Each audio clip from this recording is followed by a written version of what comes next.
Nah, siapa-siapa yang 10 orang itu? Satu, Abu Bakar. Yang kedua,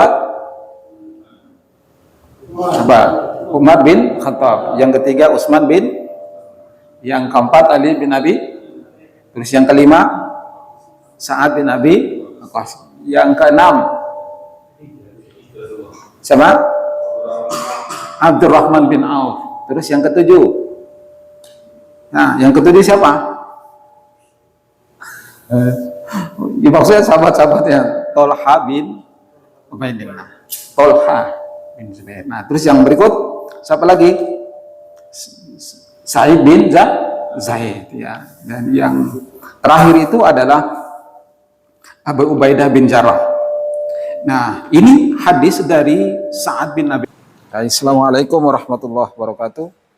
Alhamdulillah wa syukurillah wa la haula wa la quwata illa billah. Ikhwani, saudara-saudaraku yang saya cinta karena Allah, saya Alfian Pelu.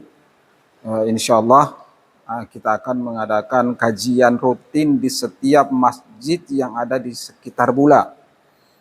Tujuan saya tidak ada yang lain kecuali adalah untuk mendorong orang untuk berbuat baik. Paling tidak kita bisa beribadah kepada Allah dengan baik. Kitab rujukan saya dalam hal ini adalah kitab Riyadhus Shalihin karangan Imam An-Nawawi. Saya kira bagus untuk kita ikuti kajian-kajian rutin kita dari masjid ke masjid. Mudah-mudahan ada manfaatnya untuk kita semua dalam kehidupan hari-hari kita. Saya kutip hadis dari Rasulullah SAW, "Man salaka tariqan yaltamisu fihi ilman sahalallahu bihi tariqan ilal jannah." Barang siapa yang bersusah payah, dia datang untuk mencari ilmu, maka Allah akan mempermudah dia jalan menuju surga. Jadi salah satu jalan paling mudah menuju surga itu adalah kita cari ilmu. Jangan kita semangat kita jangan berkurang, tapi terus kita semangat untuk menjadi orang-orang yang berilmu. Yarfa'illahu alladzina amanu minkum walladzina utul ilma darajat. Yang akan diangkat derajat itu adalah orang-orang yang beriman dan orang-orang yang punya ilmu pengetahuan. Saya kira demikian yang bisa saya sampaikan. Jangan lupa kalau sudah nonton, subscribe-nya. Ya, mudah-mudahan ada manfaatnya untuk kita semua untuk dakwah Islam ini. Baik, barakallahu fikum, semoga berkah untuk kita semua. Saya tunggu kalian dari datang ke masjid. Assalamualaikum warahmatullahi wabarakatuh.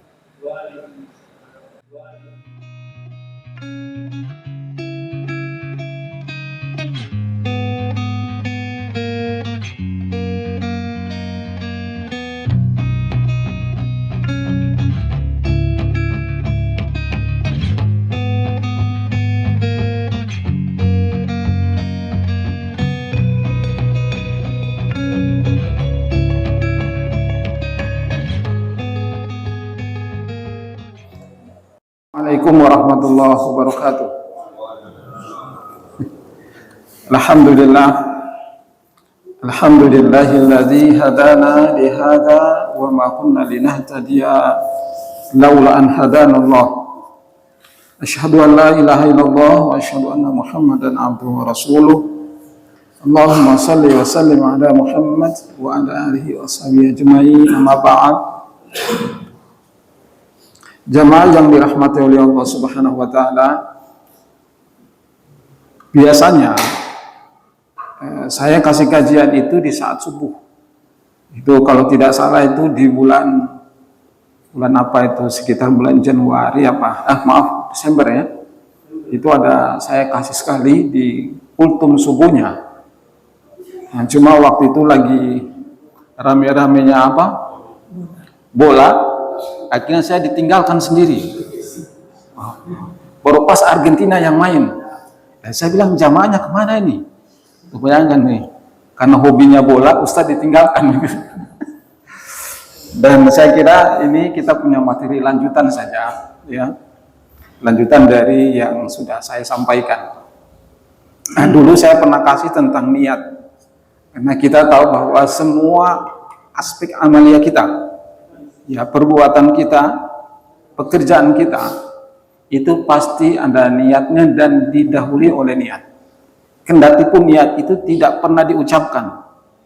tapi dia langsung bisa dilakukan. Nah, makanya niat ini ada dua sebenarnya. Niat dalam hati dan langsung dikerjakan tanpa harus diucap. Itu ada niat yang diucap begitu. Gitu ya.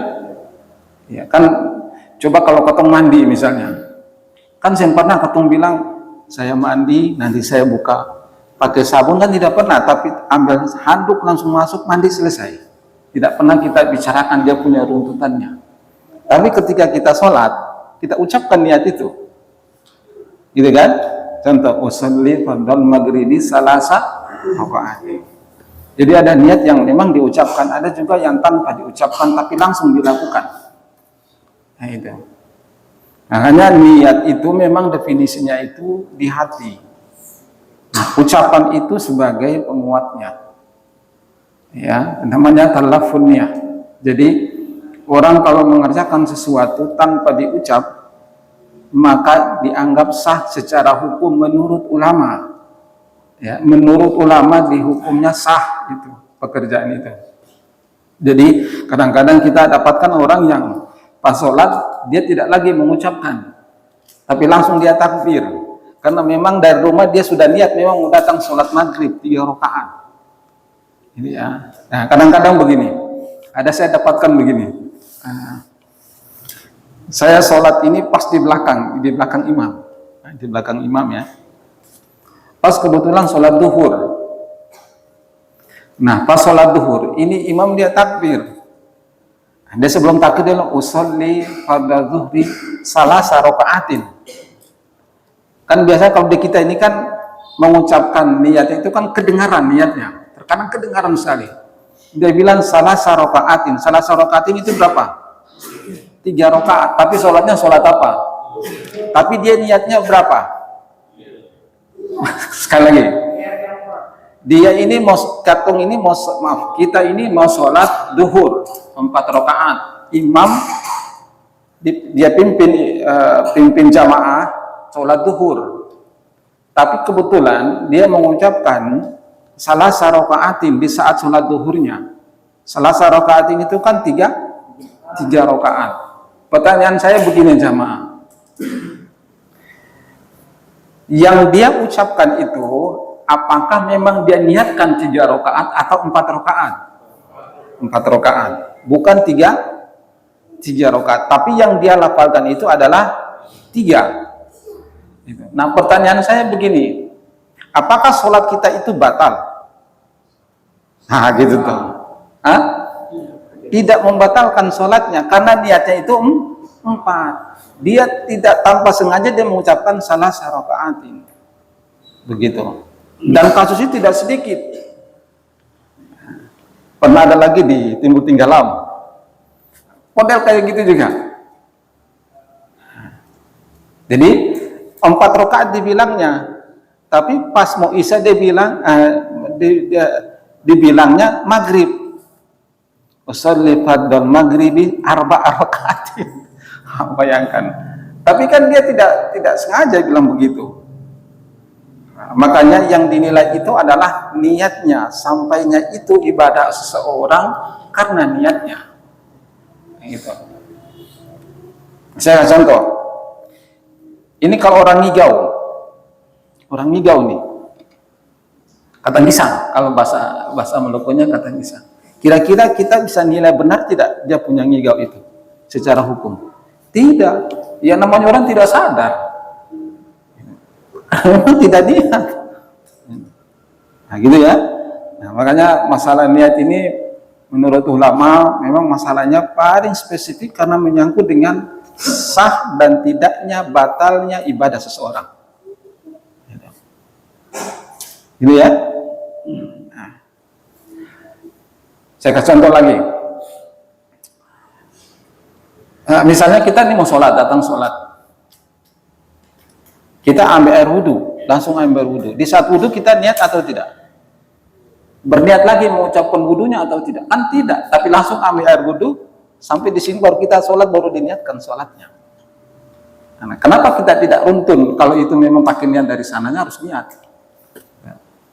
Makanya kalau orang sudah niat dalam hati, secara hukum, awas nih, secara hukum sah, walaupun niatnya tidak diucapkan. Nah, kalau kita mau mengucapkan di saat sholat, boleh, dan itu sah, tidak disalahkan. Namanya talafun niat.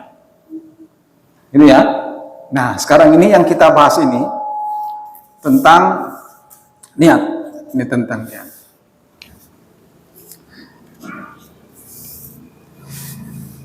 Dari hadis ini dari Sa'ad bin Abi Waqqas.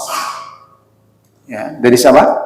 Sa'ad bin Abi Waqqas. Jadi Sa'ad bin Abi Waqqas ini salah seorang sahabat yang disebut dengan as-sabiqunal awwalun. Apa as-sabiqunal awwalun? Orang yang pertama-tama masuk Islam.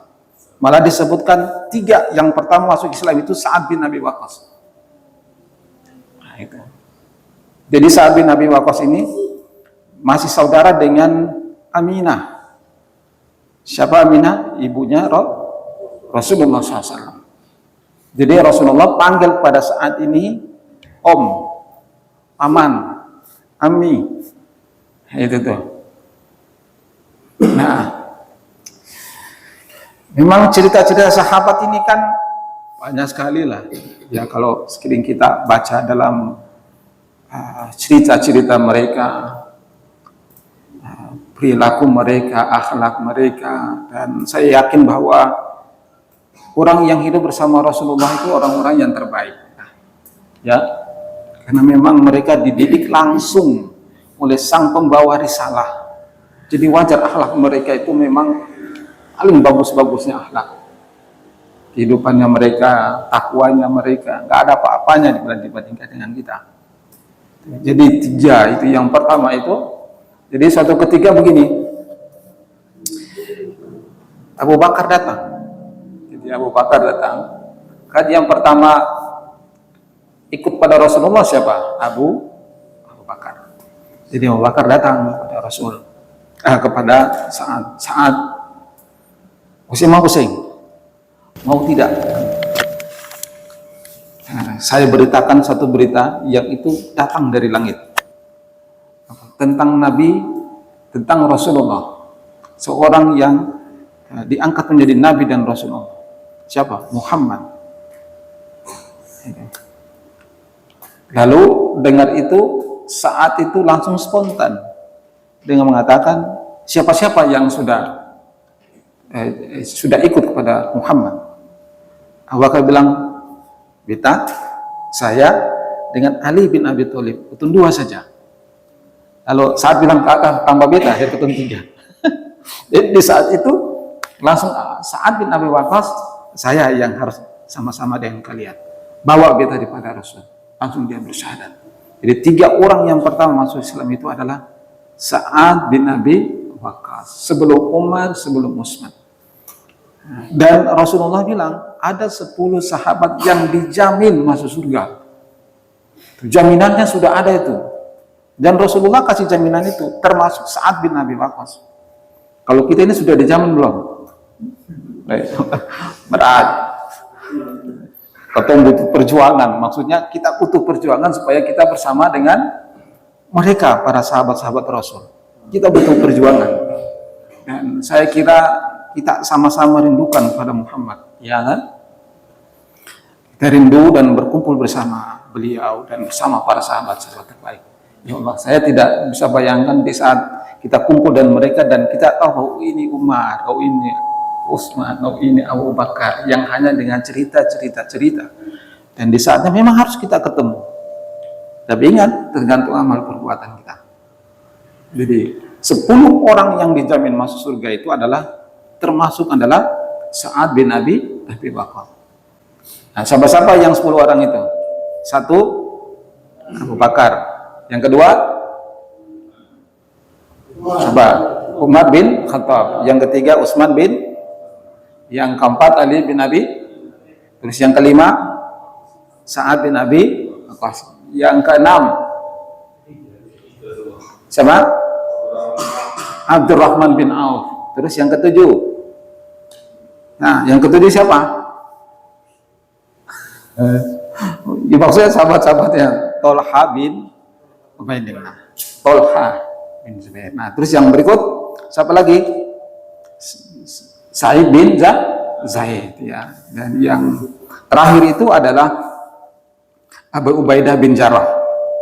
Nah, ini hadis dari Sa'ad bin Abi Waqqas.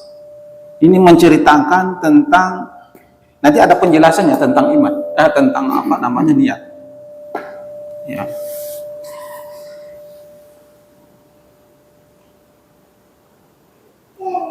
Dalam hadis ini dijelaskan ahadil asyaratil masyhudi lahum bil jannah. 10 orang yang dijamin masuk surga oleh Rasulullah adalah Sa'ad bin Abi Waqqas. Qala ja'ani Rasulullah sallallahu alaihi wasallam. Suatu ketika Rasulullah sallallahu alaihi wasallam datang di saya, mengunjungi saya, kata Sa'ad. Itu. Ya'uduni ama hajjatal wada'. Di saat itu pas haji wada, yaitu haji apa perpisahan. Nah, ini dia punya alur ceritanya. Terus min waja'i ishtadda bihi. Lalu kebetulan saya waktu itu posisinya lagi sakit keras. Siapa yang menceritakan? Sa'ad bin Abi Waqqas. Pas Rasulullah lagi berkunjung haji wada, terus dia datang kepada saya, kata, kebetulan saya lagi sakit keras.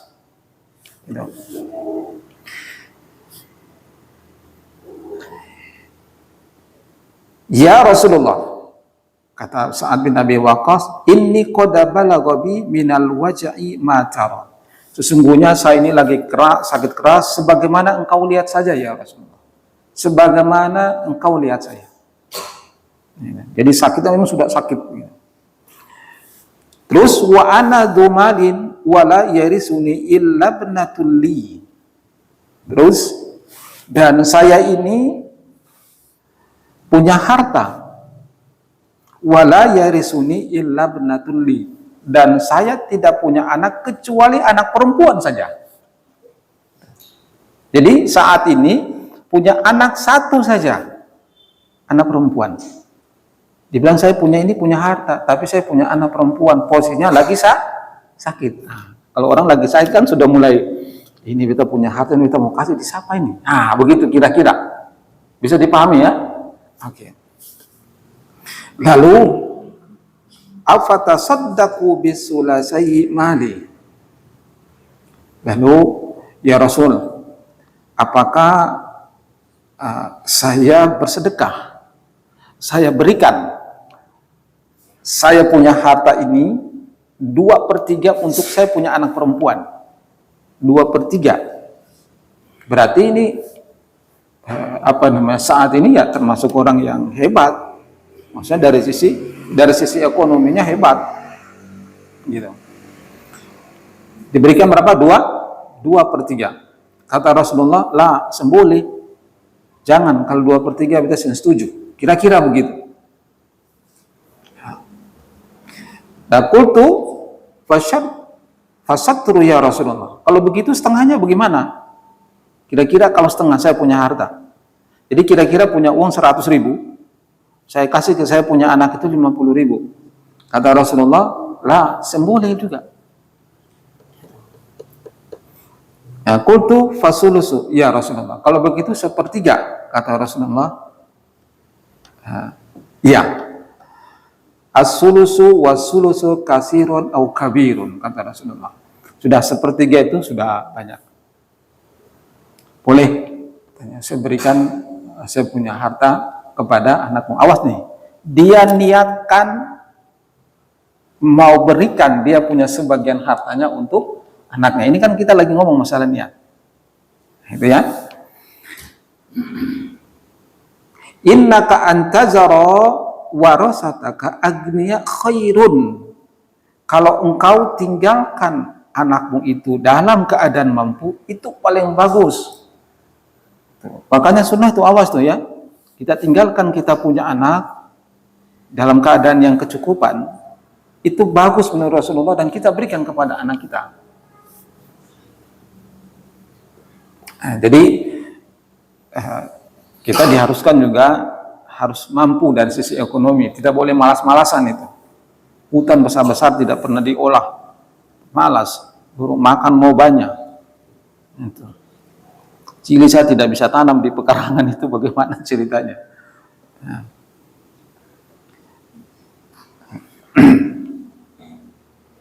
Terus min antajarahum alatan yatakaffafunan nas, daripada dia dalam keadaan miskin dan meminta-minta pada orang lain. Dan kebiasaan meminta, mohon maaf ini, meminta-minta kepada orang lain karena kemiskinan kita, maksudnya kemiskinan kita. Dan kita tidak bisa bertahan itu, dan kita datang, sering-sering datang.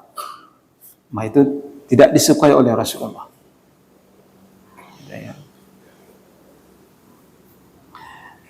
Wa innaka lan tunfiqa nafaqatan tabghi biha wajhillah illa ajirta 'alayha hatta ma ta'jala fi imra'atak.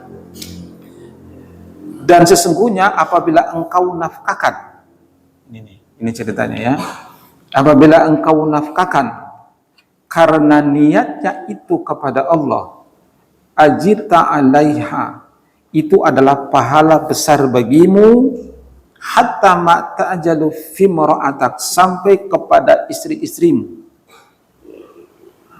Jadi apa yang ini, mohon maaf ini kita yang laki-laki nih, kalau berdasarkan hadis ini, apa yang sudah kita berikan kepada anak dan istri kita, itu ternyata bagian daripada sedekah kita yang paling besar. Jadi makanya kalau kita tidak bisa berikan nafkah kepada istri, mohon maaf, kita tidak bisa bersedekah. Padahal sedekah yang paling dekat itu adalah anak dan istri kita. Makanya laki-laki tidak boleh malas-malas itu. Tidur pagi-pagi sampai jam-jam 10 baru dibangun. Nah, ya, tidak boleh. Kalau habis subuh taruh kepala sedikit boleh. Tapi jangan satu kali taruh kepala sedikit itu langsung bangun jam 12, jam 10. Nah, itu tidak boleh.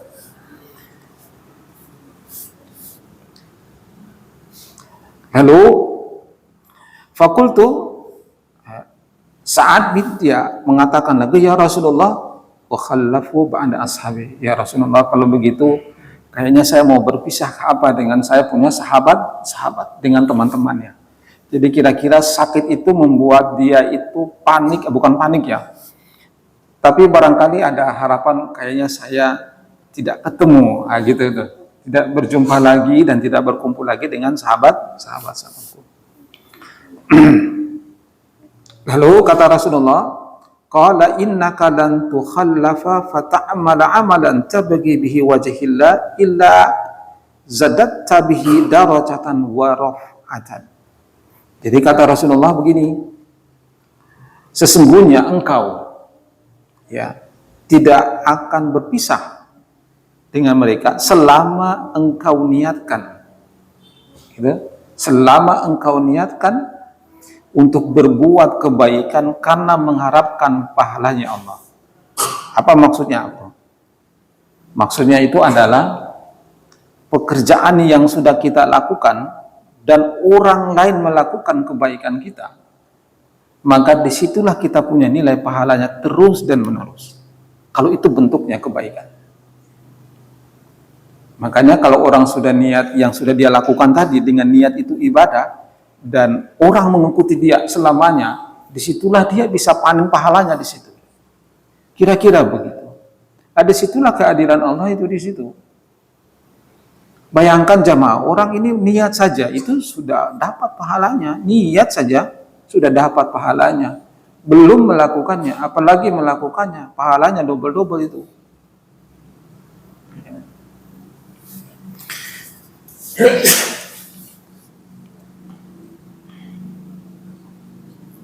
Nah, itulah ya penjelasan hadis dari Sa'ad bin Abi Waqqas tentang niat.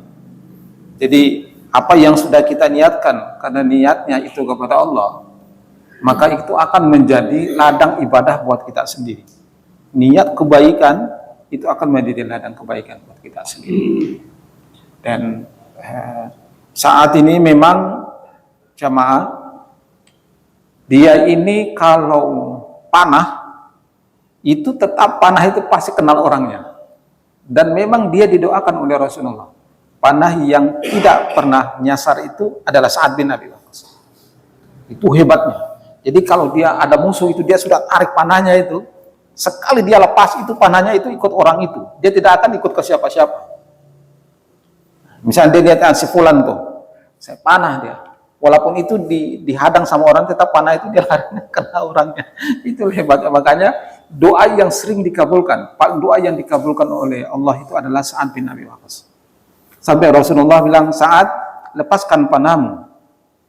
Bapakku, ayahku dan ibuku menjadi jaminanmu. Bayangkan Rasulullah bilang, berarti Abdullah dan Aminah itu sebagai jaminanmu. Lepaskan panahmu. Karena memang didoakan itu. Coba kalau kita kayak begitu, keren itu. Makanya boleh kalau kita latihan panah, itu boleh itu, olahraga panah itu. Di sini ada yang buka ini, olahraga panah. Buka saja, kan itu melatih kita punya ini semua, itu kan olahraga. Kalau ada kuda, latihan lagi kuda. Kayaknya di sini kuda jarang, nggak Bapak aja. Sapi. Kalau sapi ini tainya di mana-mana. Latihan kuda. Besok kalau ada yang beli kuda, latihan kuda. Sudah itu. Ya, pacuan kuda sekarang kan pacuan kuda itu kan jadi olahraga orang dan itu di kompetisi. Dan zaman Rasulullah sudah ada itu. Gitu. Begitu juga memanah. Gitu. Nah, hadis yang kedua ya, dari Abu Hurairah, Abdurrahman bin Sakhar. Jadi nama aslinya itu Abdurrahman bin Sakhar. Nama asli Abu Hurairah. Jadi orang kalau yang sering dengar Abu Hurairah, nama aslinya itu Abdurrahman bin Sakhar. Abu Hurairah itu lakopnya, nama-nama panggilan, karena memang orangnya sering piara kucing. Nah, kucing betina. Jadi memang ada cerita itu, satu ketika Abdurrahman As-Sakhar ini dia jalan terus ketemu dengan kucingnya masih kecil. Kucing itu ikut-ikut saja gitu ceritanya. Akhirnya dia ambil tuh kucing, baru dia taruh di sini. Apa namanya? Kan jubahnya kan besar. Ditaruhnya di sini, dibawalah kucing itu. Jadi kemanapun itu siapanya Abdurrahman As-Sakhar, dia bawa kucingnya. Nah, sehingga dipanggillah Abahir, bapaknya kucing. Saya dipanggil Abu Hurairah, bapak kucing. Nah, gitu tuh. Jadi boleh kalau kita manggil orang itu julukan. Nah, atau jangan panggil namanya, tapi panggil anaknya, misalnya, kan gitu ya. Misalnya namanya, kalau saya ini namanya Alfian, saya punya anak namanya Khaldan, boleh dipanggil Abu Haldan. Gitu. Nanti maksudnya adalah Bapak Haldan. Boleh juga dipanggil Bapak Haldan. Boleh, itu kan bahasa Indonesia. Nah, gitu. Jadi boleh juga orang panggil Abu Haldan. Nah, itu boleh. Nah, itu kan? Nah. Jadi memang Abu Hurairah ini paling kuat hafalannya. Makanya kalau di hadis-hadis itu pasti orang ketemu dengan nama Abu Hurairah. Dia ini kan termasuk ranking 1 dalam menghafal hadis itu. Ranking 1 itu orang dalam menghafal hadis. Itu sekali dibilang itu, saya herannya itu langsung terekam itu. Itu apa yang dia omongkan sama. Tapi bukan Al-Quran, dia spesialisnya itu hadis. Yang Al-Quran itu adalah yang lain. Itu yang memang saya bilang memang Allah sudah atur semua itu. Nah, yang Al-Quran ini, yang hadisnya ini. Gitu. Tapi paling cepat. Jadi sekali Rasulullah ngomong itu langsung dia rekam. Rekamnya itu dia ingat-ingat saja, tutup mata begini langsung direkam. Dan ingat semua itu. Satu kata pun tidak terlewati. Titik koma semuanya dia hafal. Gitu. Karena memang kehebatannya, spektakulernya ini Abu Hurairah dalam menghafal hadis diuji oleh banyak orang. Gitu. Diuji oleh banyak orang.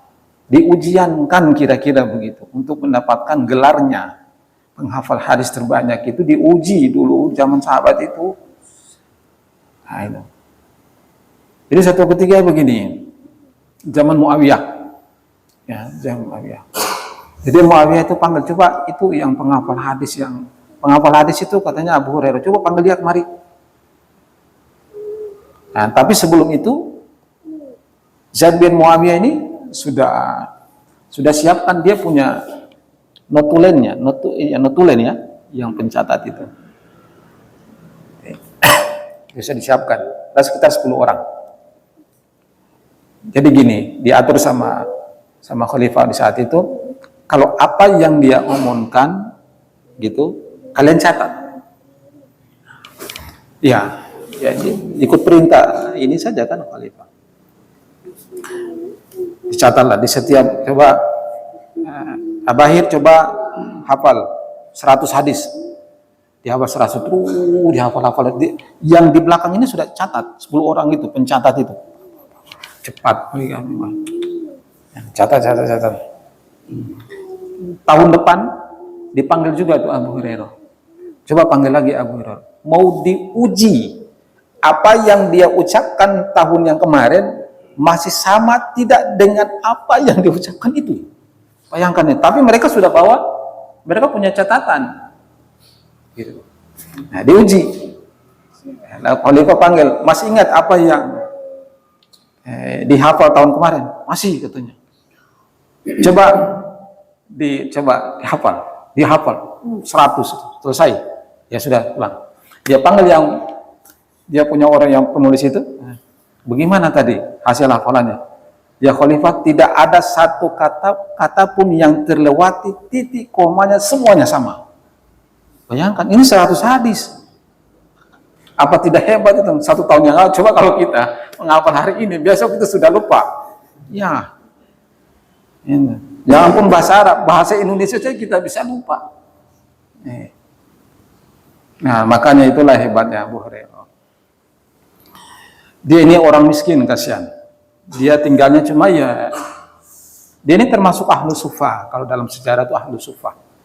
Ahlu sufa itu orang-orang yang masuk Islam lalu kemudian mereka tidak punya rumah, tidak punya, ya orang miskin. Nah, itu diberikan oleh Rasulullah tinggal di masjid, di emperan masjid. Makanya sunnah itu, awas ya.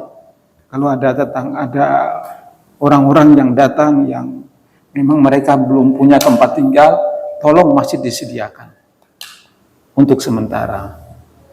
Karena itu bagian dari, dan mereka itu dikasih makan sama Rasulullah. Sampai ceritanya Abu Hurairah itu saking laparnya, dia ikat dia punya poro itu dengan batu, sampai dia pingsan, saking laparnya, pingsan itu. Tapi penghafal hadis. Dia mau minta kepada orang pun dia tidak mau, itu hebatnya itu. Sampai 81 kali dia bilang gini, Abu Bakar sudah datang. Pas Abu Bakar datang, dia sudah hati sedang, oh ini pasti Abu Bakar kasih dia makan. Hatinya sudah gembira, padahal tidak. Abu Bakar tidak kasih dia makan, dia balik, sudah dia tahan pingsan. Nah, makanya saya kasih kesimpulannya, maaf, bukan juga faktor makanan kita itu bisa menjadi pintar. Tidak juga. Tapi memang ada ya dari alamnya memang dia sudah pintar memang. Makanan hanya sekedar tambah. Itu Abu Hurairah makan juga tidak cukup. Ya itu sampai pingsan, makan cuma kurma. Kapan dapat makan yang enak-enak? Kalau kita sayur, ikan dari geser lagi. Tapi otaknya masuk. Aduh, baru kurang diasah. Gitu. Al-Quran saja tidak pernah dihafal-hafal. Cobalah, sekali-sekali Al-Quran itu dihafal. Ya, dari juz sama saja. Kalau saya sih ya, saya diharuskan memang harus menghafal walaupun sedikit ya, karena itu modal juga sebenarnya. Al-Quran itu kan modal. Ya.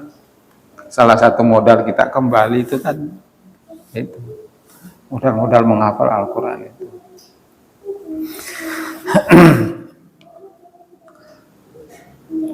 Jadi qala Rasulullah sallallahu alaihi wasallam. Kata Abdurrahman bin Sakhar Abu Hurairah ini, dia bilang bahwa Rasulullah sallallahu alaihi wasallam telah bersabda, "Inna Allah la yanzuru ila ajsamikum wala ila suwarikum walaki yanzuru ila qulubikum wa a'malikum." Sesungguhnya Allah itu tidak melihat tubuhmu. Ajsamikum itu jasadmu, tubuhmu. Maksudnya yang kekar, tubuhnya yang gagah, gitu kan? Wala ila suwarikum, tidak juga ini, suar itu wajah, tampanmu, kira-kira begitu. Tidak melihat bentuk tubuhmu yang kekar, yang kuat, tidak juga lihat tampanmu, kecantikanmu, ganteng-gantengmu, kira-kira begitu. Walaki yanzuru ila qulubikum wa a'malikum. Nah, tapi yang dilihat itu adalah hatimu dan perbuatanmu. Jadi hati itu berkait dengan niat. Itu yang saya maksud. Ya, qulubikum wa a'malikum. Jadi kalau kita lihat dari hadis-hadis ini, sentralnya, pusatnya orang punya kegiatan itu ada di hati. Dan disitulah niat itu akan berlabuhnya di situ. Di hati. Makanya dalam hadis yang lain itu Rasulullah SAW telah mengingatkan, hati-hati ya, kalian dengan segumpal daging. Gitu. Jadi kata Rasulullah, "Idza saluhat saluhal jasadu kullu." Kalau dia itu bagus, hati itu, maka seluruh perbuatanmu itu bakal bagus. Wa idza fasadat jasadu kullu. Kalau dia rusak, pasti dia akan merusak seluruh organ tubuhmu. Nah, gitu tuh. Perbuatanmu itu bakal rusak juga. Dia kasih rujuk. Wahyal qalbu, kata Rasulullah. Dia itu adalah hati. Makanya, mohon maaf, sumbangan penyakit yang terbesar pada tubuh kita itu karena masalah hati. Pasti itu ngomong-ngomong masalah iman. Gitu. Kalau hati ini dia bagus, itu dia bisa kasih netral yang lain. Memang begitu kata teorinya memang. Nah, saya juga pernah ikut pelatihan, ya kita ini kan sering-sering juga ikut pelatihan pegawai negeri sipil, kita kerjanya itu kayak gimana. Ternyata itu semua pakar bilang masalah hati. Kita punya penyakit fisik nih, kalau hati kita itu bisa bagus, itu insya Allah fisik bisa dikasih netral itu. Bisa sembuh itu. Tapi kalau hati sudah sakit, Masya Allah, kasih rusak semua. Nah itu. Makanya lebih baik sakit, apa namanya, ada yang lebih baik sakit gigi kan, apa itu?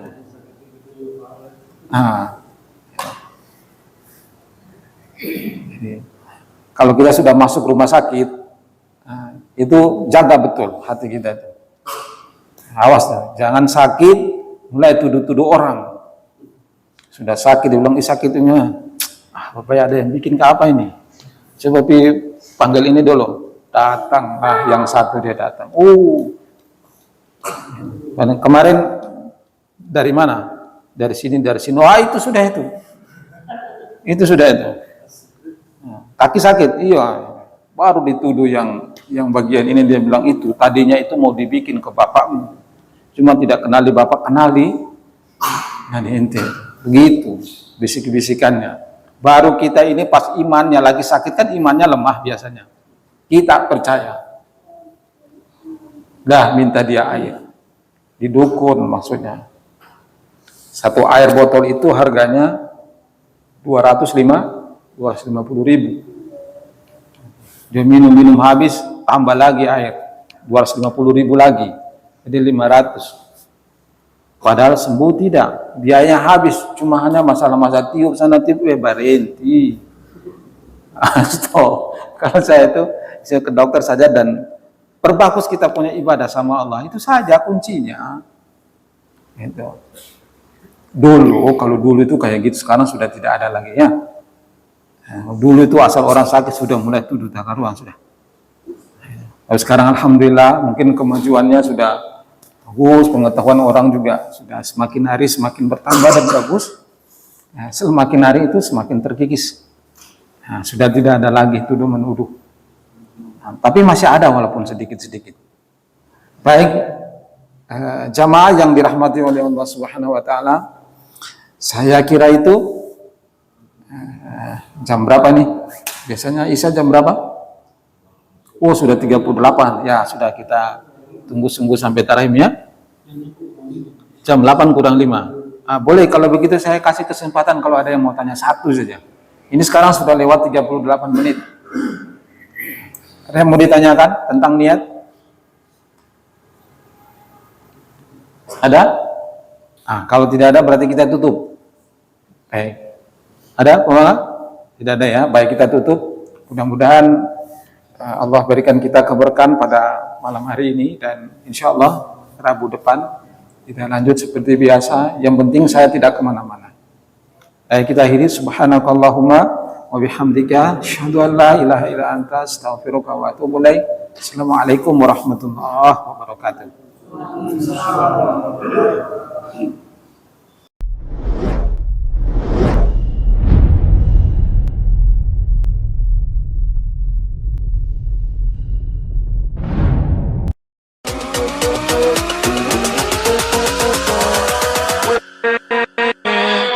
With